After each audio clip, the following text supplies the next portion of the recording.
Good afternoon, I'm Raylene Ramsey. This is your afternoon news fix for Wednesday, the 26th of August. The Finance Minister is putting the state of MB to the litmus test as it issues an apology. The Parliamentary Privileges Committees found past officials at the agency in contempt of Parliament for failing to reveal to a select committee in March a biometrics border tech upgrade had been scrapped. It had used up $40 million. Nicola Willis says head Nick Blakely offered to resign after the revelation, although he'd only held the job for weeks and was declined by the Public Service Commission. Matters relating to this issue remain under independent investigation, and I won't prejudge the outcomes of that. Fears this is just the beginning as the gender pay gap officially starts to widen again. Stats NZ data shows it rose to 5.3% in the June quarter, having dropped 3 percentage points last year to 5.2%. Still minding the gaps, Jo Cribb says the government's had opportunities to reduce the shortfall and chosen not to.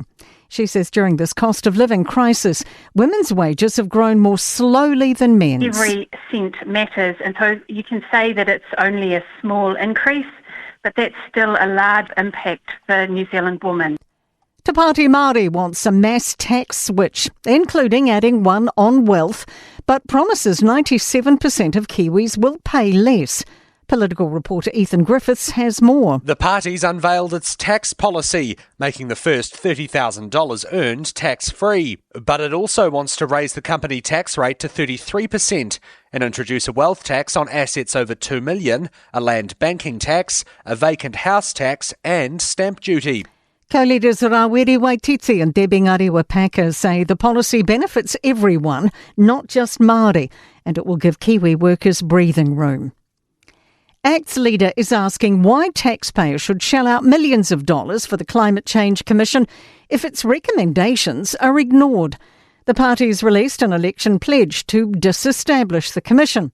David Seymour says it's cost $100 million since it formed and makes proposals left and right governing parties couldn't get behind.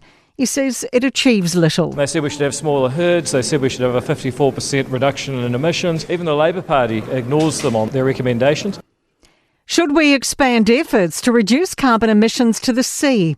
The Royal Society has released a report delving into marine methods for removing carbon dioxide and how they could work here. They include altering the ocean's chemistry, using seaweed aquaculture and pumping liquid carbon dioxide below the seafloor. Auckland University Professor Cliff Law says it's a big opportunity. We have a large economic exclusive zone that we basically control, but it will require a lot of investment. To sport, a tearful Solomau is so thrilled to become an All Black, he's promised to sleep in his prize debut jersey following the 41-35 win over the Lions in Johannesburg. WNBL Chief Operations Officer Justin Nelson believes the Breakers have laid the platform for a Kiwi team to thrive in Australian basketball's Women's League.